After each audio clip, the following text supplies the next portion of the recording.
several service vehicles.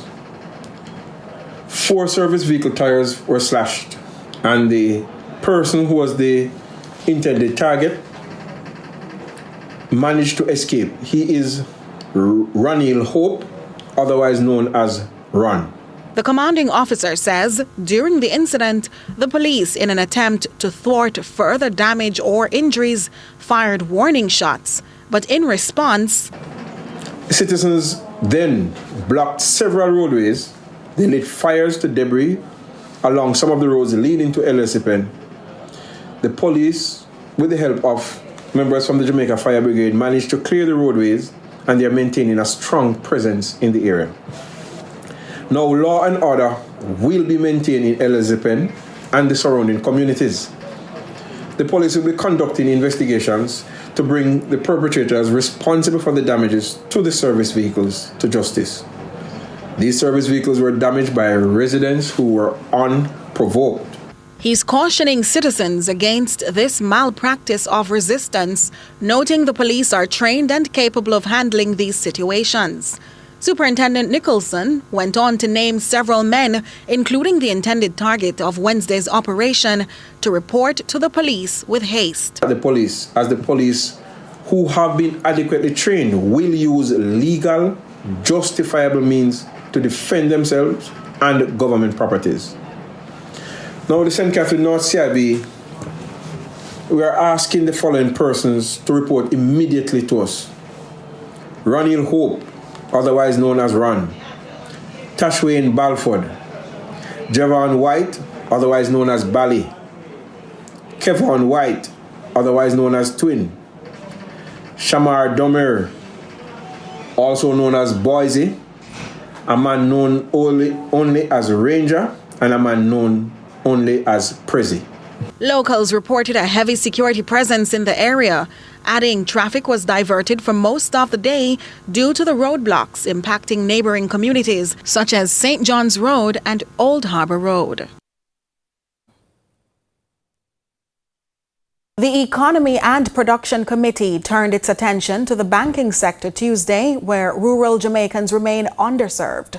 Lawmakers accused banks of prioritizing profits over people, while the Bank of Jamaica admitted it lacks the power to enforce equitable service. Ramon Gordon has that and the sentiments of those directly affected. It was a heated meeting in Gordon House recently as MPs demanded answers from the Bank of Jamaica on why rural Jamaicans continue to face limited access to banking services. For better or for worse, member, what we have is a private sector owned, run, operated banking institution, network. For better or for worse, that's what we have. The complaints were stark.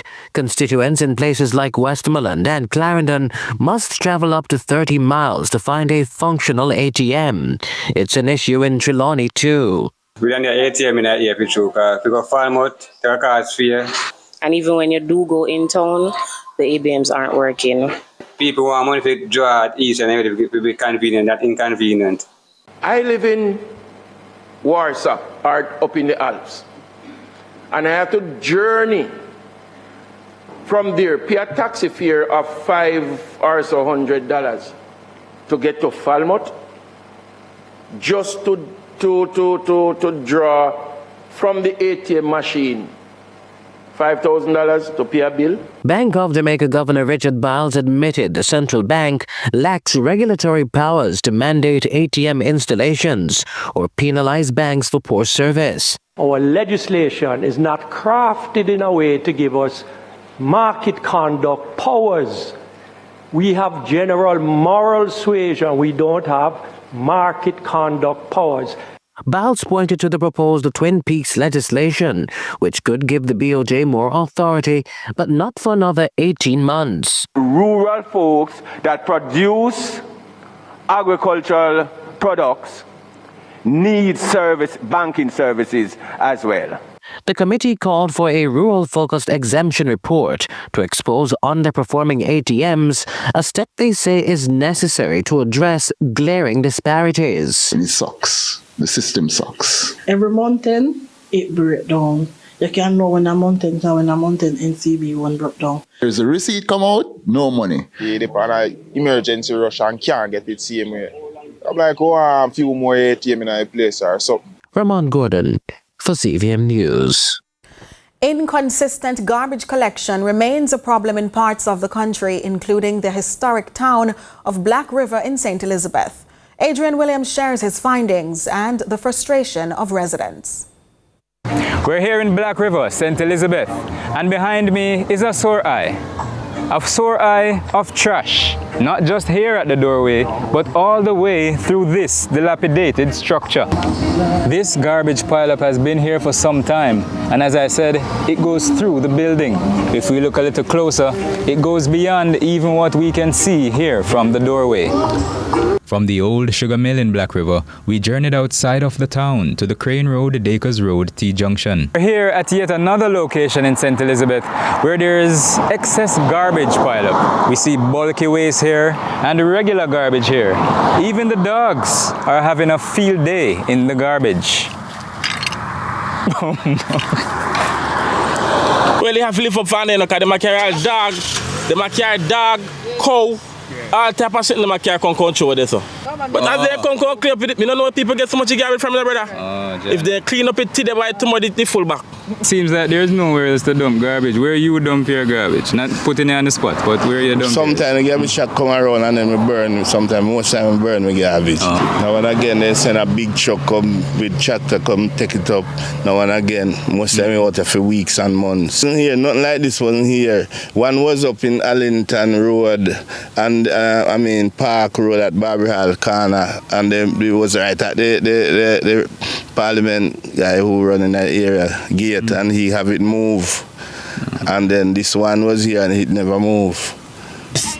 It's here for more than a week now.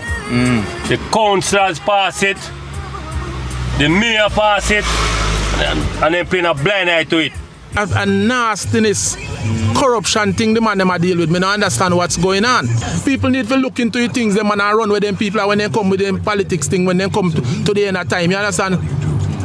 Whether you're an election a come now, you soon see them come round now and attack them little thing. Efforts to reach Member of Parliament for Southwest St. Elizabeth, Minister Floyd Green, went unanswered. Residents and commuters in and around the Dacres Road and Black River in the Breadbasket Parish urged the authorities to fix these issues. Adrian Williams reporting for CVM News. CVM News at 7 continues in a moment.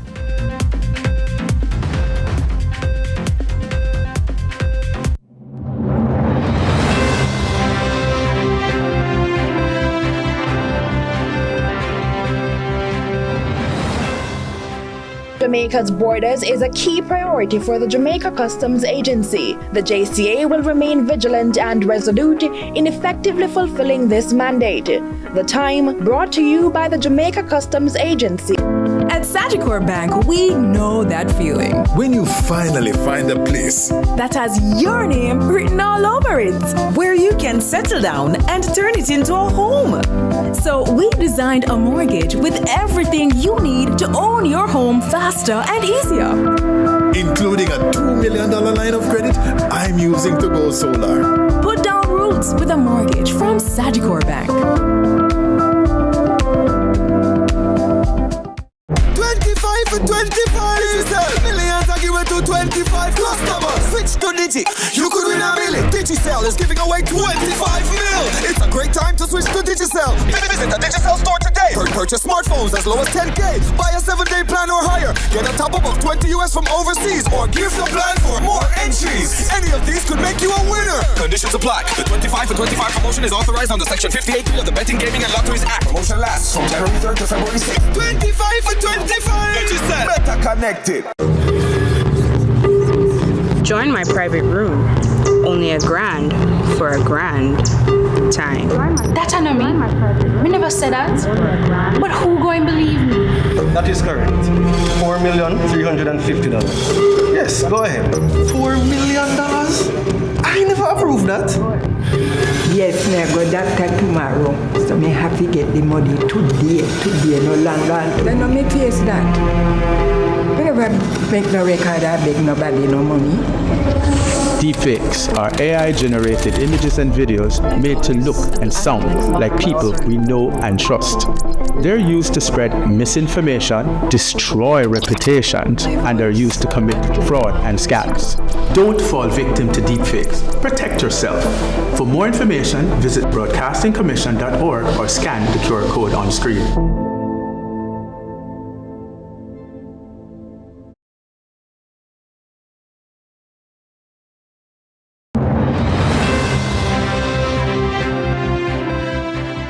Welcome back. The government started efforts on Tuesday to clear sewage and repair the damaged sewer along Spanish Town Road in Kingston. Senator Matthew Samuda, the minister responsible for water, visited the area to supervise the work. Britannia Witter reports. From angry protesting taxi operators to this, men working on the Spanish Town Road to resolve the brunt of their issue, stagnant sewage on the roadway. Minister with responsibility for water Matthew Samuda appeared on the scene Tuesday afternoon. Residents would have noted the unbearable issues related to a sewage leak in this area over the past 6 weeks. We have been working with residents and constantly clearing the blockage in and around the area to ensure that we're able to bring about resolution for residents. Samuda says the road work is set to take place over the next few weeks with focus on replacing the current piping system. Between Beeston Street and Water Street, on 580 meters of replacement pipeline, which will see 12-inch PVC pipe being relayed to remove the old asbestos pipes which have collapsed along this area. Now, downtown Kingston is known to have significant damage to sewage lines because many of these pipes are older than I am. With promises of continued work, he emphasized that the latest work is a continuation of previous efforts. So over the last 3 years, we've invested some $500 million in improvement of sewage flows in this area. This is a continuation of that investment. $80 million initially, as is being seen behind me, but a further $490 million to be made in April of this year. It means better living conditions, it means less sewage leaks, it means your government is investing in improving what is a bad situation. A situation that should have been resolved decades ago, but that we're making the investment now. Motorists are being advised to expect delays due to ongoing work. Britannia Witter, CVM News. That's in fact former Senator Matthew Samuda. Across the waters now, 47th U.S. President Donald Trump signed a flurry of executive orders, one of which puts a halt to automatic citizenship for persons born on U.S. soil to non-citizen parents. The order has been received by some and met with pushback by others. Commentators among them submitting that the ban is part of Trump's commitment to reduce mass immigration. Courtney Lewis has more on how this may affect Jamaicans. U.S. President Donald Trump signed an executive order Monday to ban birthright citizenship in the United States. This means expectant mothers who are not U.S. citizens that give birth in the United States will no longer have their offspring automatically granted U.S. citizenship. Speaking on CVM's lead story Tuesday, immigration attorney Sekou Clark broke down President Trump's latest executive order, which would effectively repeal the provisions of the United States 14th Amendment. A child is born in the U.S. to illegal parents, they will no longer receive the benefit of United States citizenship. What is now required is that one or both parents either be a United States citizen or a legal permanent resident. A lot of my Jamaicans is if you are on a visiting visa and you enter the U.S. and you have your child in the U.S., it will no longer automatically receive U.S. citizenship if a parent is not a legal permanent resident or U.S. citizen. A number of Jamaican nationals have benefited from the U.S. birthright citizenship, which allows a social security number, visa-free entry to over 100 countries, and federal and in-state support for education. And a U.S. child born to undocumented or non-citizen immigrant parents can even serve as an anchor, giving parents the opportunity to reside with their children, even with the possibility of deportation. But Trump's immigration and citizenship policies are a part of a larger conversation relating to South and Central American mass border crossing. Advantage and the mandate to clean up immigration. Is he going to go too far? Is he radical to the right? Absolutely. But you cannot allow our borders to be just open and everybody come over. There's at least 1.1 million Jamaicans in the U.S. diaspora, and with at least 10 states contesting Trump's directive, the legal probability of a ban remains in the hands of the U.S. judiciary. It's very difficult and extremely challenging to get something in the 14th Amendment changed without some monumentous type of legislative action. So I do see some challenge to that. I do see some pause to that. Me personally, I don't see that surviving. But you never say within the next week or two, you will have one judge from one state that will actually contend it, and more than likely there will be a pause and some type of litigation over the constitutionality of it. Courtney Lewis for CVM News. Now to the business report with Joel Crosskill.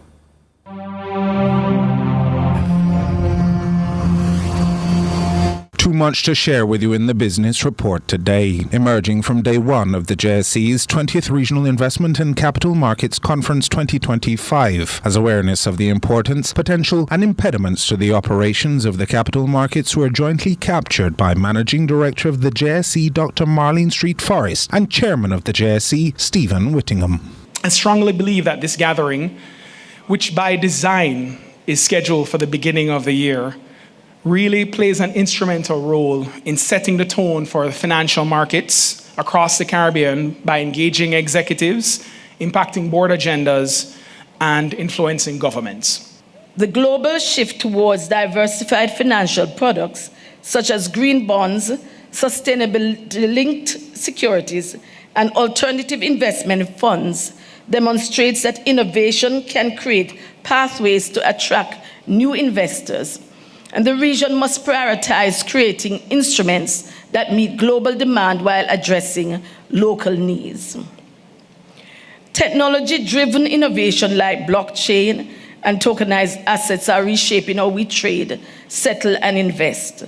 So while we have started on this journey, and we have, things take time, it is important that our financial markets move speedily ahead to create the necessary legislations and framework to embrace it, and for the frameworks created to be workable and not steeped in bureaucracy and red tape. It's an ambition that has gained public exposure conceptually quite recently, with the announcement of the Elon Musk-led Department of Government Efficiency in the United States, as well as the massive investment in AI infrastructure that has been heralded by the Stargate project. And it's between those themes of efficiency and innovation that the BR takes the opportunity to explore some of the announcements that were made during the keynote address of Prime Minister Andrew Holness, who provided a timely update of the progress that has been made towards the new Aspire growth policy, with the announcement of the Speed Task Force, designed to cut through the red tape and identify bureaucratic bottlenecks across sectors. Reducing red tape and bureaucracy is central to Jamaica's growth agenda. To achieve rapid economic growth, we aim to become the most business-friendly and citizen-focused country in the region. To drive this transformation, I will appoint the Speed Task Force, streamlining processes for efficiency and economic development. Speed. And we will do that by the end of February. The task force will identify bottlenecks, recommend actionable solutions, and deliver tangible outcomes within specified timelines. Whether through a single team or a rotating group of focused individuals on specific areas, the mechanism will ensure Jamaica's business environment meets world-class standard. We are aiming for business at the speed of thought. According to Angus Young, Chief Executive Officer, NCB Capital Markets Limited, who, while describing the JSE capital market as the most efficient in the region, admits it has some way to go towards meeting the demands of global expectation. The government of Jamaica will not be the serial issuer of capital market assets like years gone by. Jamaica's economic metrics continue to improve, and improving credit ratings are a testament to this.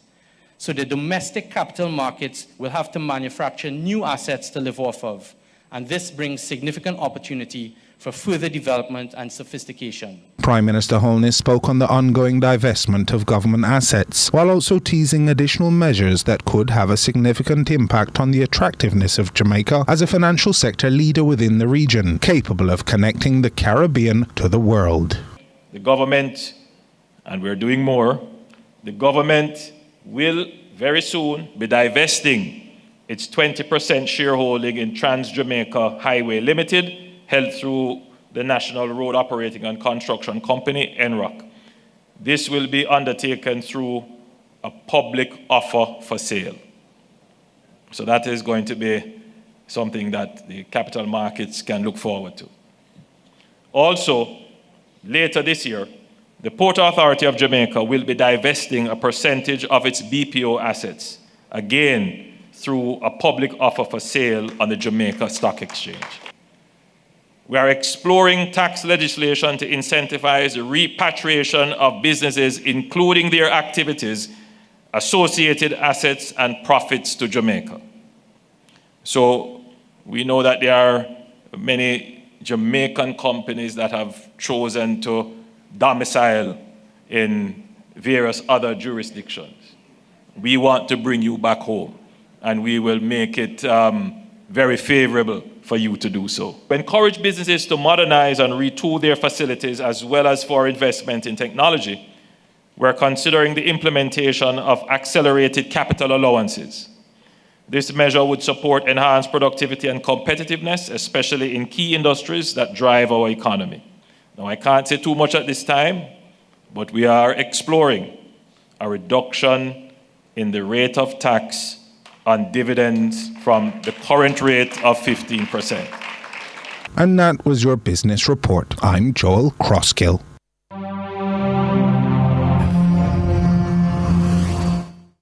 There's much more to come after this break.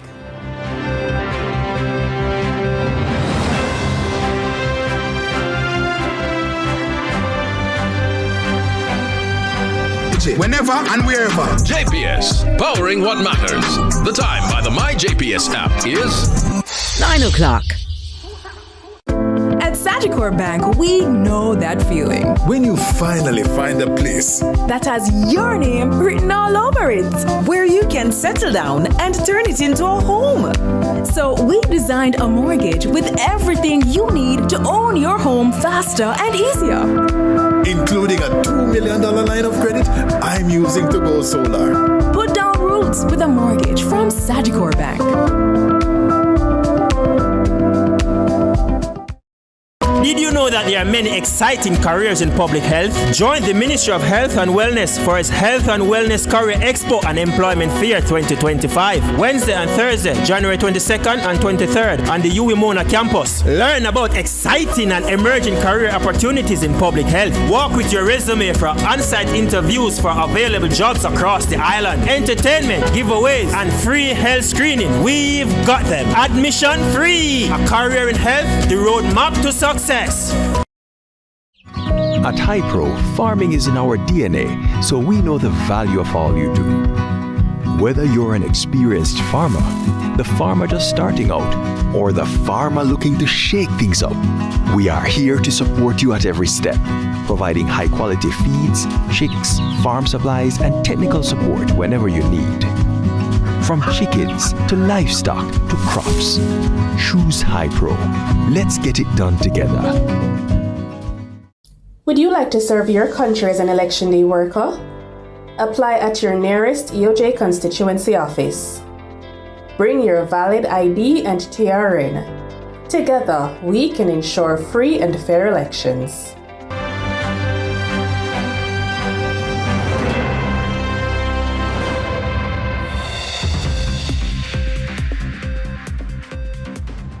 Thanks so much for staying with us. It's now time for social media. So, what's trending in our local social media spaces? Yesterday, a fiery exchange broke out in Parliament as Prime Minister Andrew Holness updated lawmakers on multi-billion-dollar road projects. The opposition countered, criticizing the government's pace and effectiveness in addressing the country's crumbling road infrastructure. Here are some of your reactions. At Mark Reversed Shares, Just make the place more walkable. Roads are a detriment either way. At Cinco_Voss writes, there is no way you're the present and blaming the past. Absolutely unacceptable. You are employed to get the job done. Why blaming former employees? At Dr. C OBGYN comments, with all due respect, Mr. PM, the infrastructure has been a problem since I was a boy in the 70s. The people need to hold both parties accountable and stop being nonplussed. My new word of the day. At Madboss says, so clash over who can repair it better. Simple. At Andre_Yash91 posts, the country need new roads everywhere. At Milo_Art adds, just fix the road then please. I don't even care which at this point. It's not rocket science. And that's what's trending online today. Continue to share your thoughts with us on X at CVM TV and CVM Television on Facebook. I'm Courtney Lewis.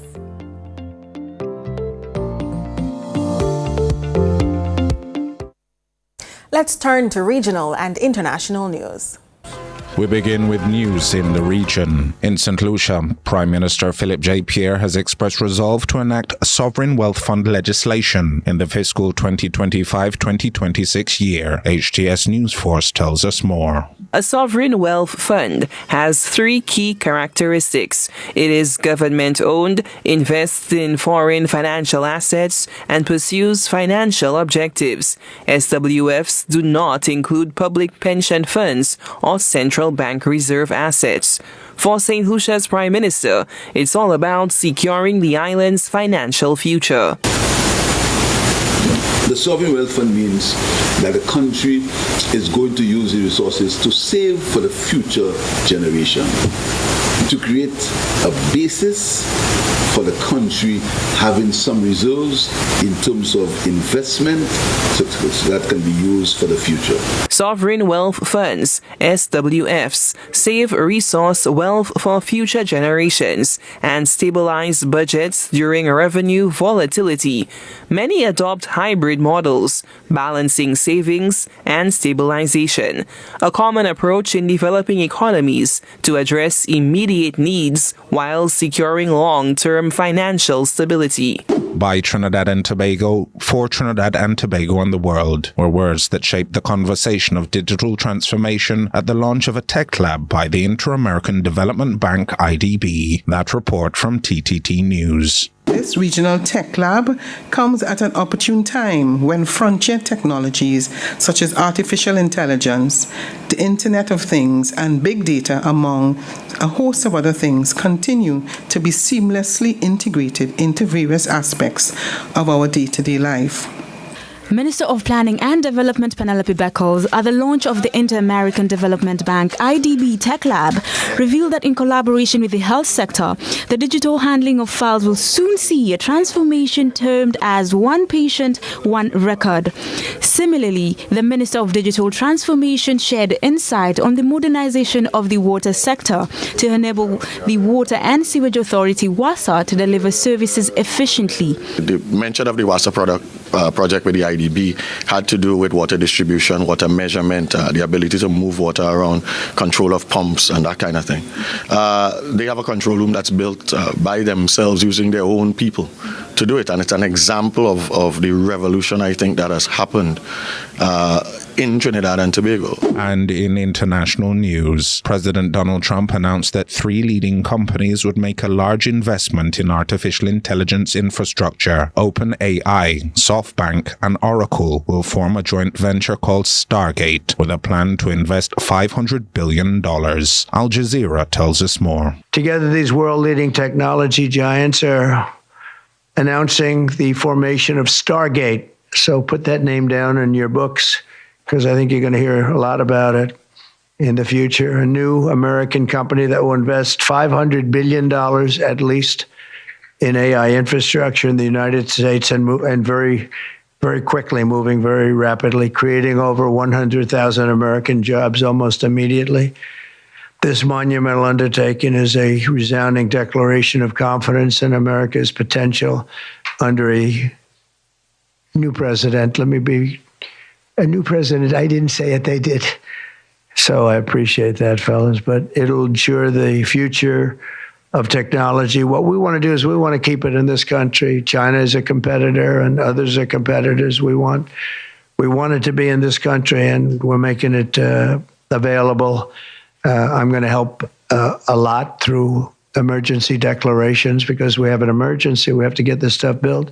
And that's it for regional and international news. Back home now this evening, a love story with a lifelong partner who served Jamaica to the end.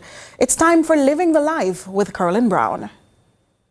The kiss, the ring she still wears. It's been so long since Mrs. Lily Long lost her husband of over 55 years, but to her it seems like yesterday. The ex-Royal Air Force soldier who served in England during World War II and upon his return became a member of the Jamaica Constabulary Force in 1964. He was Detective Corporal Dervin Thaddeus Long, nicknamed Peter. In 1962, the hard-working cop and family man was shot by a criminal. He had gone to Westmoreland. He said it was the only parish in the island he did not know. And there was a other police officer who was going there to apprehend a wanted man. So he was going along with him. And he left.